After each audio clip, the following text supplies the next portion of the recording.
खेती करना आसान नहीं है। यह एक जटिल प्रक्रिया है जिसमें कई चरण और बहुत सारी मेहनत शामिल होती है। सिर्फ बीज बोना और उन्हें बढ़ते देखना ही काफी नहीं होता। इसके लिए सही समय पर सही कदम उठाना भी जरूरी है। अच्छी खेती के लिए अच्छी योजना और सोच समझकर फैसले लेने जरूरी है। हर कदम पर विचार करना पड़ता है। यहीं पर फार्म मैनेजमेंट काम आता है। यह तकनीक और ज्ञान का सही मिश्रण है। इसे एक खेल की तरह समझो। जैसे खेल में रणनीति बनानी पड़ती है, वैसे ही खेती में भी। फार्म मैनेजमेंट मतलब नियम जानना, अपनी चाल सोचना और अपने संसाधनों का सही इस्तेमाल करना। यह एक संतुलन का खेल है। एक अच्छा फार्म मैनेजर टीम के कप्तान जैसा होता है। वह अपने टीम को सही दिशा में ले जाता है। वो ध्यान रखता है कि सब कुछ सही चले, बुवाई से लेकर फसल बेचने तक। हर कदम पर उसकी नजर होती है। किसी भी खेल की तरह मकसद कामयाबी पाना होता है और खेती में यह कामयाबी अच्छी फसल और मुनाफे में दिखती है। खेती में इसका मतलब है अच्छी फसल पैदा करना और मुनाफा कमाना। यह एक संतोषजनक अनुभव है जो मेहनत का फल देता है। एक फार्म मैनेजर के कई रूप होते हैं। वो थोड़ा वैज्ञानिक भी होता है, मिट्टी और अच्छी फसल के बारे में जानता है। वो थोड़ा बिजनेसमैन भी होता है, लागत, बिक्री और पैसे के बारे में सोचता है। फिर एक समस्या समाधान करता भी होता है। मौसम बदलता है, कीड़े लगते हैं और दाम ऊपर नीचे होते हैं। एक अच्छा फार्म मैनेजर इन मुश्किलों का डटकर सामना करता है। अंत में वो एक लीडर भी होता है, अपनी टीम का मार्गदर्शन करता है और सबको साथ मिलकर काम करवाता है। ये एक व्यस्त काम है, लेकिन फायदेमंद भी। हम खेती का प्रबंधन क्यों करते हैं? खेती का प्रबंधन करने के कई महत्वपूर्ण कारण होते हैं। सबसे बड़ा कारण है ज्यादा अनाज उगाना। यह सुनिश्चित करना कि हमारे पास पर्याप्त भोजन हो सबसे महत्वपूर्ण है। बढ़ती आबादी के साथ किसानों को और भी अच्छी तरह से उत्पादन करने की जरूरत है। उन्हें नई तकनीकों और तरीकों को अपनाना होगा। लेकिन सिर्फ मात्रा ही नहीं, गुणवत्ता भी मायने रखती है।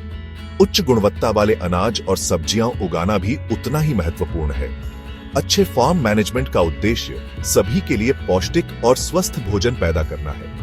यह हमारे समाज के स्वास्थ्य के लिए आवश्यक है। बेशक किसानों को भी अपनी जीविका चलानी होती है।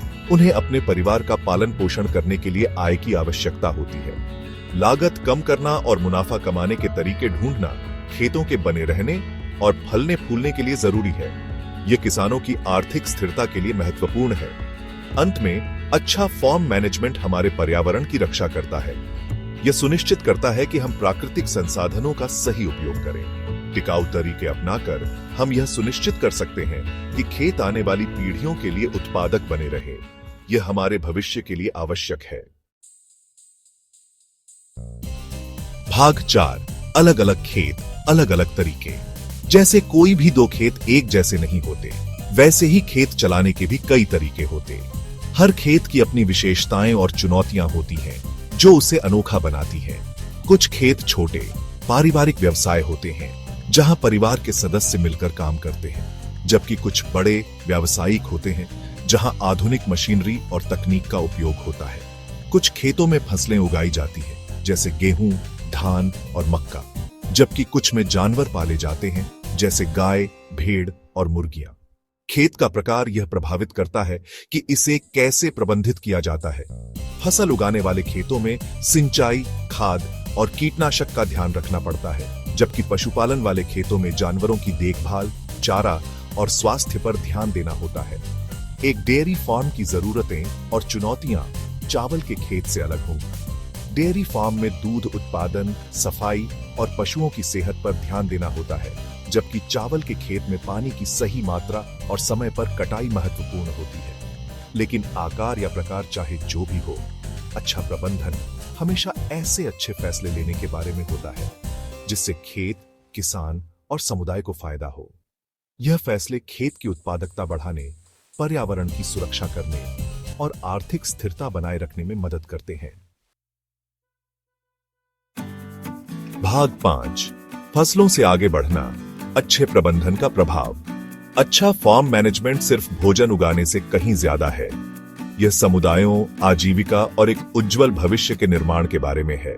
जब खेतों का प्रबंधन अच्छा होता है तो वे रोजगार प्रदान करते हैं, स्थानीय अर्थव्यवस्थाओं का समर्थन करते हैं और खाद्य सुरक्षा में योगदान करते हैं। वे हमारे पर्यावरण और प्राकृतिक संसाधनों के संरक्षण में भी महत्वपूर्ण भूमिका निभाते हैं। टिकाऊ तरीके अपनाकर हम यह सुनिश्चित कर सकते हैं कि खेत आने वाली पीढ़ियों के लिए हमें पोषण और जीविका प्रदान करते रहे।